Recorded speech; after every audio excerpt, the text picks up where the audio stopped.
दोस्तों, भारत के इतिहास में मुगलों का एक अहम किरदार रहा है। मुगलों को हमेशा से ही बहादुर और ताकतवर योद्धाओं के रूप में इतिहासकारों ने डिस्क्राइब किया है।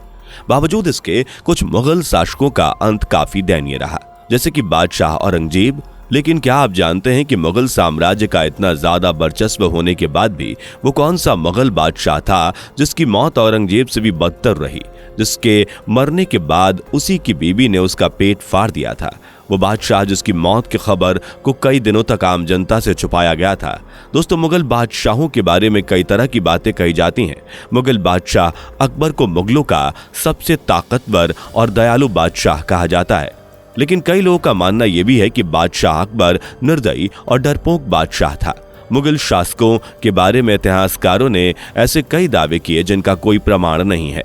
आज हम आपको भारत के इतिहास में सबसे शक्तिशाली मुगल साम्राज्य के एक ऐसे बादशाह की मौत के बारे में बताने वाले हैं जिसकी मौत की खबर उसकी ही बीवी ने लोगों से कई दिनों तक छुपाई।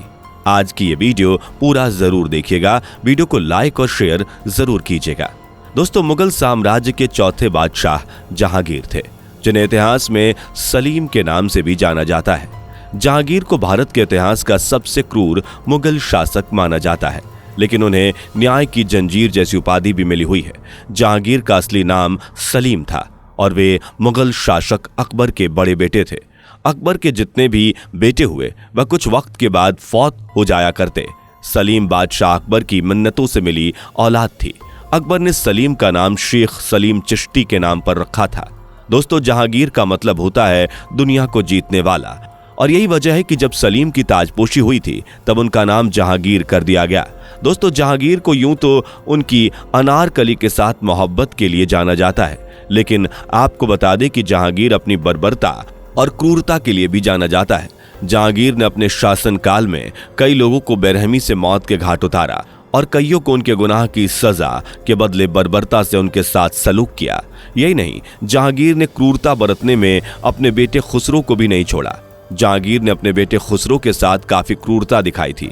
जहांगीर के बेटे ने उसी के खिलाफ बगावत का ऐलान करते हुए जंग छेड़ दी थी। इस जंग में खुसरो अपने पिता जहांगीर से हार गए थे। जंग में हारे हुए खुसरो को जहांगीर ने कड़ी सजा देते हुए उसकी आंखें फोड़ दी थी। हालांकि बाद में जहांगीर ने ही खुसरो की आंखों का इलाज भी करवाया था, लेकिन बाद में खुसरो की आंखों की रोशनी कभी वापस नहीं आई थी। दोस्तों, अब तो आपका अंदाजा हो गया होगा कि जहांगीर कितना क्रूर और निर्दयी था। लेकिन जहांगीर ने अपनी जिंदगी में जितने भी लोगों के साथ बुरा बर्ताव किया उसका फल भी उसने भुगता। जहांगीर की मौत से जुड़ी एक सच्ची घटना आपको हम बताने जा रहे हैं। जहांगीर की अपनी ही बीवी ने उसकी मौत को कई दिनों तक राज रखा था। इतिहास में दफन ये वो सच्ची कहानी है जिसके बारे में आपको कभी किसी ने नहीं बताया और ना ही किसी किताब में पढ़ाया गया। दोस्तों, सन 1620 के आसपास का समय था जब बादशाह जहांगीर को ज्यादा शराब पीने की लत लग गई थी, जिसकी वजह से बादशाह जहांगीर काफी बीमार रहने लगा था। जहांगीर ने बहुत इलाज कराया, लेकिन उनकी तबीयत में कोई इजाफा न हुआ। तब उनके सलाहकारों ने बादशाह जहांगीर को कहीं बाहर घूमने जाने की सलाह दी। बीमारी की वजह से बादशाह जहांगीर ने अपनी तबीयत ठीक करने के लिए लोगों के मशवरे पर कश्मीर और काबुल जैसे इलाकों की सैर करने निकल पड़े, क्योंकि जहांगीर को लगता था कि बाहर घूमने फिरने से उनके जहन को सुकून मिलेगा और शायद इससे सेहत भी सुधर जाए। सबसे पहले बादशाह जहांगीर का यह काफिला काबुल के लिए रवाना हो गया। काबुल में कुछ वक्त गुजरने के बाद बादशाह जहांगीर का यह काफिला कश्मीर के लिए कूच कर गया। बादशाह जहांगीर के सबसे करीबी और मनपसंद बेगम नूरजहां थी। इस पूरे सफर के दौरान वही बादशाह जहांगीर के साथ रहीं। दोस्तों, आपको बता दें कि नूरजहां मुगल साम्राज्य की सबसे ताकतवर और बुद्धिमान औरत थीं। जहांगीर के शासनकाल में भी मुगल सल्तनत में नूरजहां की ही चलती थी। जहांगीर के राजपाट में नूरजहां अंदरूनी तौर पर सल्तनत को संभाले हुए थी। यही कारण है कि बादशाह जहांगीर बीमारी की हालत में अपने साथ इस काफिले में बेगम नूरजहां को भी साथ ले गया। बादशाह जहांगीर का काफिला धीरे धीरे कश्मीर की तरफ बढ़ रहा था, तो वहीं कश्मीर की बढ़ती ठंड अब बादशाह को परेशान कर रही थी। कश्मीर की बढ़ती ठंड की वजह से बादशाह जहांगीर की तबीयत बिगड़ने लगी, तो बेगम नूरजहां ने फैसला किया कि काफिले को कश्मीर की जगह लाहौर मोड़ लिया जाए। मगर किसी को क्या पता था कि रास्ते में उनके बादशाह के साथ क्या होने वाला था।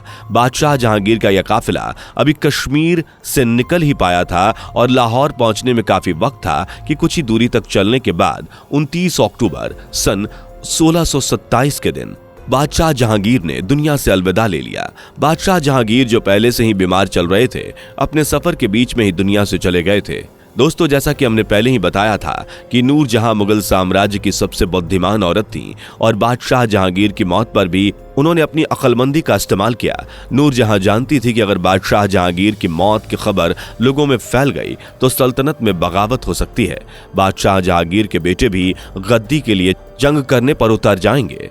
सल्तनत में किसी तरह की खलबली ना मचे, इसलिए नूरजहां ने बादशाह की मौत की खबर काफिले के में साथ चल रहे बाकी लोगों को भी बताना गवारा नहीं समझा और इसलिए उन्होंने बादशाह जहांगीर की इस मौत को उस वक्त तक सीक्रेट रखने का फैसला किया जब तक कि वह लाहौर ना पहुंच जाएं। नूरजहां ने अपने रथ के पास किसी भी नौकर और सिपाही को आने से मना कर दिया था।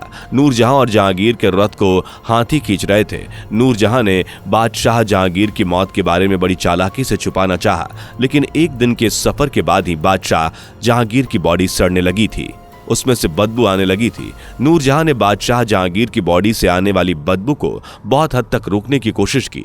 नूरजहां ने कभी लोहान जलाया तो कभी दूसरी तरह की अलग अलग खुशबू का इस्तेमाल किया, लेकिन नूरजहां की लाख कोशिशों के बाद भी बादशाह जहांगीर की बॉडी से लगातार बदबू बढ़ती जा रही थी। नूरजहां को अब धीरे धीरे जहांगीर की मौत का सच सामने आने का डर सताने लगा था, लेकिन फिर भी नूरजहां ने जहांगीर की मौत का खुलासा नहीं किया, बल्कि एक दूसरी तरकीब ढूंढ निकाली। नूरजहां ने अपने साथ चलने वाले सभी सिपाहियों को बुलाया और यह फैसला किया कि बादशाह जहांगीर की बॉडी से आने वाली बदबू को रोकने के लिए जहांगीर के पेट को चीरा जाए।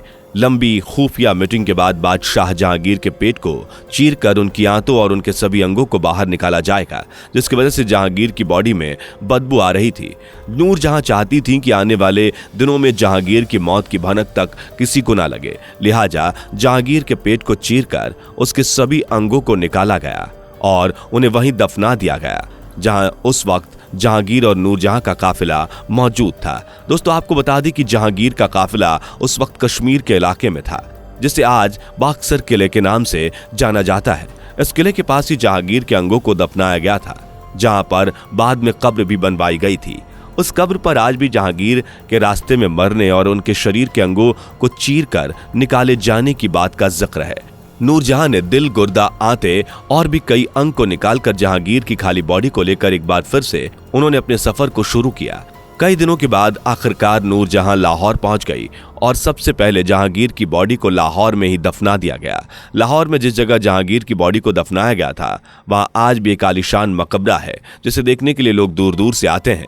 दोस्तों, जहांगीर का यह मकबरा पाकिस्तान की सबसे खूबसूरत और सबसे मशहूर इमारतों में से एक है। बादशाह जहांगीर मुगल इतिहास का और शायद दुनिया का इकलौता ऐसा बादशाह था जिसकी एक नहीं बल्कि 2 कब्रें हैं। दोस्तों, आज की वीडियो आपको कैसी लगी हमें कमेंट में जरूर बताइएगा।